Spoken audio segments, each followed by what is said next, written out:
Hey guys, this is the nGmCproductions, and today I'm going to be doing a review of the Motorola Droid. Now, I know that the Droid came out way back when in December, but I've had it since about Christmas time, and I think that I've had it long enough that I'd be able to do a pretty good review on it. So, first, let's start with the hardware. When you first look at the phone, you see up here it's got the Motorola sign and a speaker. Down here, you've got a back, menu, home, and search button. Got the Verizon logo there, and there's a little hole in between, right here, in between the menu home button for a microphone. On the left side, you've got a micro USB port for charging and syncing files with your computer, and nothing else. On the right side, you've got a camera slash shutter button, and you've got your up and down volume toggle buttons. On the back, you've got the Motorola symbol, Verizon logo, and Google logo. It's got a 5 megapixel camera with LED flash and autofocus, slidable battery pack, the battery here, and micro U and mini SD card, 16 gigabyte, comes standard with all Droid phones. There isn't anything on the bottom, and on the top you've got a power slash on off button and a standard headphone jack. Now the big hype about the Droid phone is that it had the physical keyboard. You've got a full QWERTY keyboard with a D-pad and center button. When you have the keyboard slid it up, as you can see, the visual of your screen is also in landscape, which is not accessible when the slide is closed. As you can see, it is now in portrait. So let's take a look at some of the features of the Android phone. The Android phone has a customizable home screen, has widgets, you can place apps wherever you want, have a custom wallpaper. You have 3 screens to fill with any app you choose or widget. To apply a widget, you simply press and hold anywhere on an empty spot on the screen, and you've got shortcuts, widgets, folders, and wallpaper. Click on widgets, and you have a list here. Now, since I don't have any room, I can't really show you a widget, but I can probably delete one. Hit the home button and it takes you back to the center screen of the 3.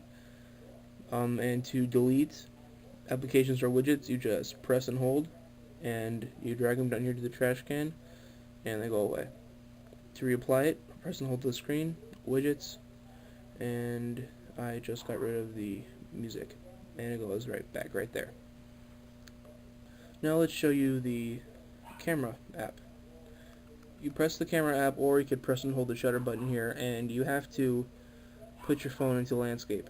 You've got a shutter button here, a camera, camcorder, toggle switch, and a previous video or photo. Over here you've got a slide menu. You've got flash mode, screen mode, white balance, color effect,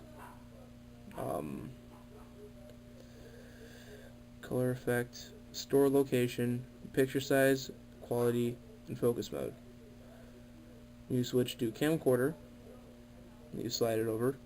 You've got video quality, video duration, white balance, and color effect. For video duration, you can choose between 30 minutes for MMS sending, 10 minutes, or 30 minutes. So that is the basic camera app. Let's go into the phone. When you first open up the phone, you have a standard phone dial pad. You've got voicemail here. It automatically calls your voicemail. You've got, hang on.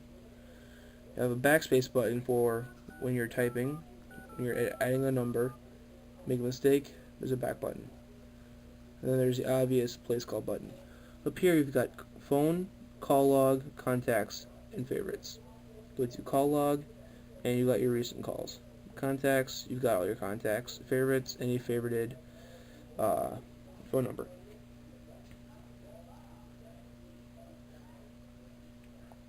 Let's go into the messaging app.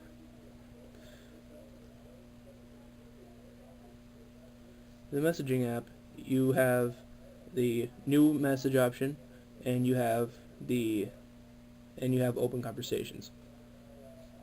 To close a conversation, you long press the conversation and you press delete thread, and done. Delete thread, delete, delete thread, delete. To open a new conversation, press new message, and you will be given this screen. Type in 2 and enter the name of a contact or the number.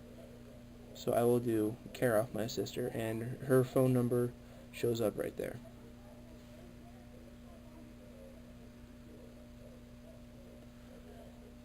When you're typing, you could either have a portrait keyboard, as you can see here. You could slide it, you could go landscape and have a landscape keyboard, or you can slide the phone and have the physical keyboard. I prefer the on-screen. I prefer the landscape keyboard touchscreen. Another feature in an Android device is the drop-down menus. Is a drop-down notification bar. You simply press the status bar and drag down, and it will give you your notifications. Since I do not have any new tweets, emails, text messages, or missed calls, I do not have any notifications. You also have whether you are connected to 3G or Edge, your signal, battery life, and time.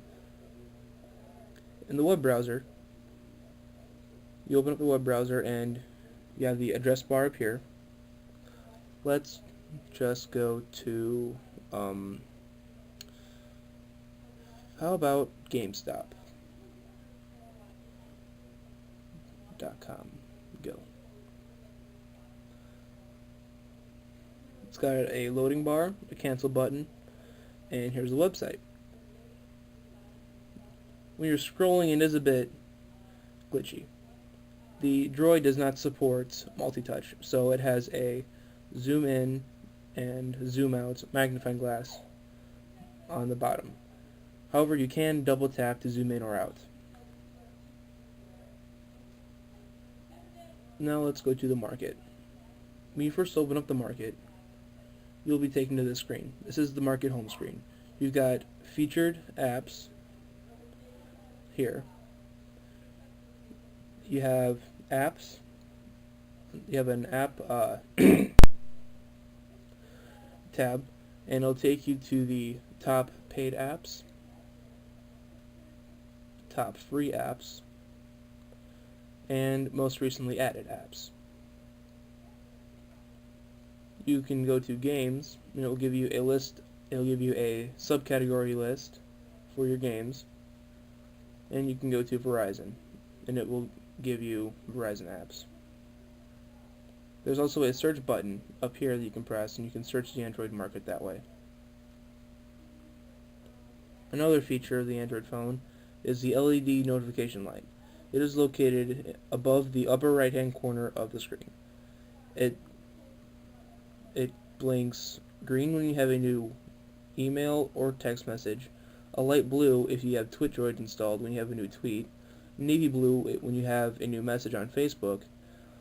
I found it is a fuchsia purple color if you have Meebo installed, and it turns red when you have a low than 5% battery. On the lock screen, you can either decide to have a passcode, or you can go into the settings app and disable it.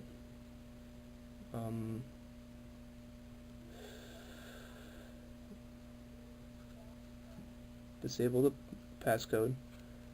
You lock the phone, unlock it, and you have a slide to unlock. Also, when you are on the lock screen, there is a volume slider. Slide to the left and it turns off all sounds. Slide to the left again and it turns them all back on.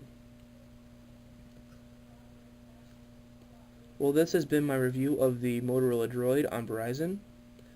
Please leave your comments below if you like this video. Please avoid any negative comments, and if I left anything out that you would like me to review, please also leave that in the comments. Please comment, rate, and subscribe. Bye.